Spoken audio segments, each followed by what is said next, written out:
This prison doesn't have walls or guards, but no one wants to escape. The prisoners have been digging holes in the middle of the desert for many years.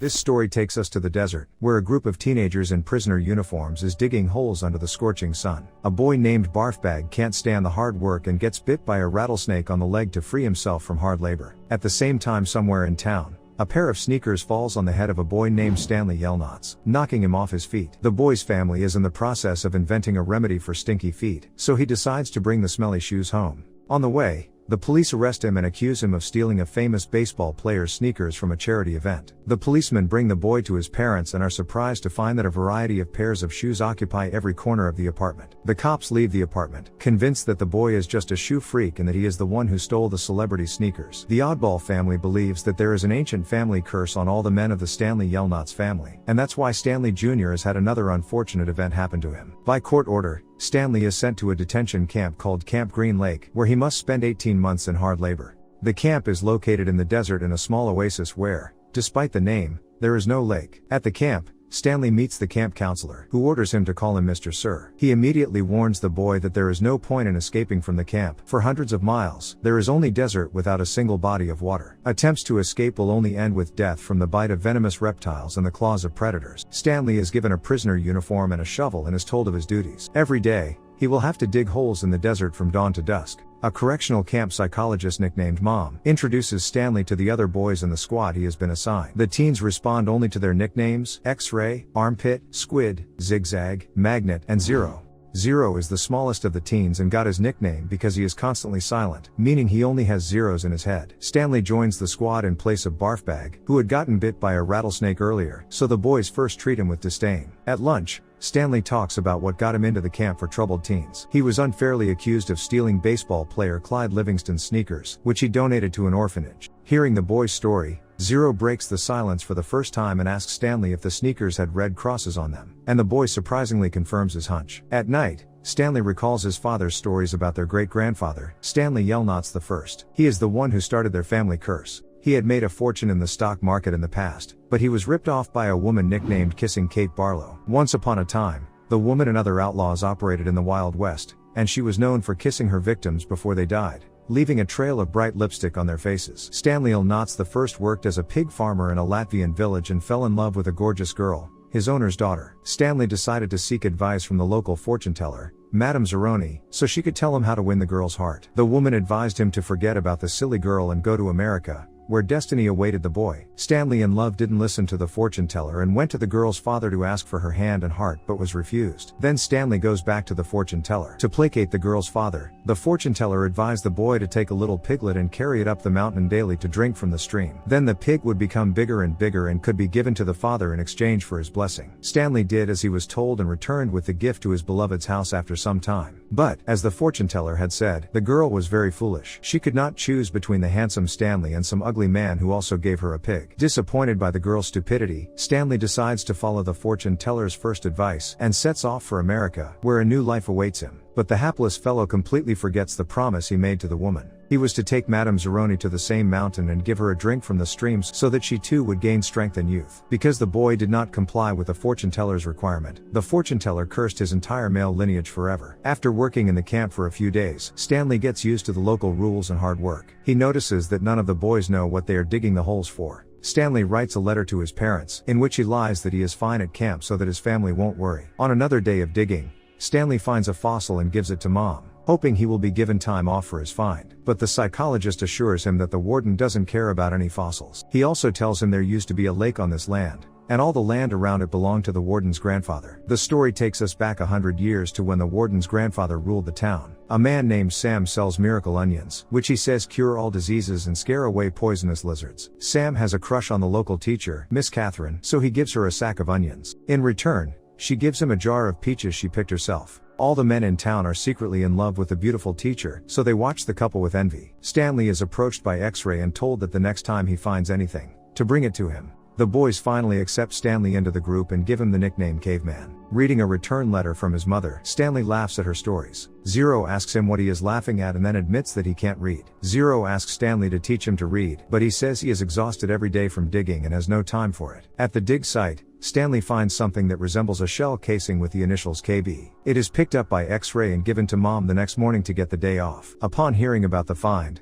the camp warden, who turns out to be a woman, arrives at the camp. She gives X-ray the day off and orders the rest of them to completely dig up the entire site. The story moves back in time again, where Sam offers Catherine to fix the leaky roof at her school in exchange for her signature peaches. Catherine agrees, and so the couple slowly begins to bond. After a night school class, Catherine begins to be courted by the town's owner but receives a firm rejection. Romantic feelings flare up between Sam and Catherine. Although the repair work is finished, the couple cannot stop thinking about each other. One night, Sam musters up the courage to go to Catherine's house and kiss her. The spurned town owner sees this and decides to get revenge by burning the school to the ground. In despair, Catherine runs to the local sheriff for help, but he only taunts the girl, saying that her lover will soon be executed. Sam is shot in his boat right in front of Catherine. After some time, the girl goes to the sheriff again to avenge her lover's death. She kills the man and pays him with a kiss on the cheek. From then on, her journey as an outlaw under the pseudonym Kissing Kate begins. The granddaughter of the town owner has adopted her grandfather's lousy temper and makes teenagers dig day and night to find Kate's treasure. Mr. Sir brings water to the dig site and distributes it to the boys. While Mr. Sir is out of sight, a boy named Magnet steals a bag of seeds from his truck. Mr. Sir quickly notices the loss and goes back to the dig site. In a panic,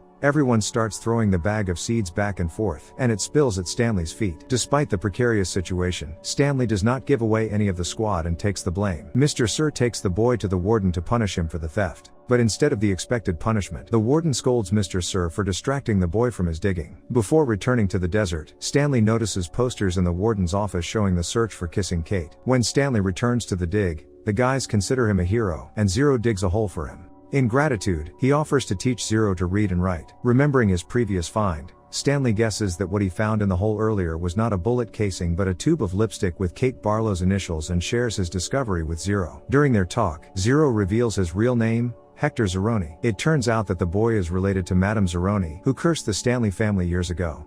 But the boys have no idea that their fates are closely linked and continue to bond. Zero tells his friend a story about his mother, who left him alone in the park and disappeared. During their lunch break, Zigzag clutches up with Stanley. The warden arrives at the dig and learns from the boys that Zero is doing some of Stanley's work in exchange for teaching him to read. Stanley tries to convince the adults that the boy is brilliant and should be tutored, to which Mom laughs wryly. He tells Zero that he is so stupid that he does not realize he is stupid.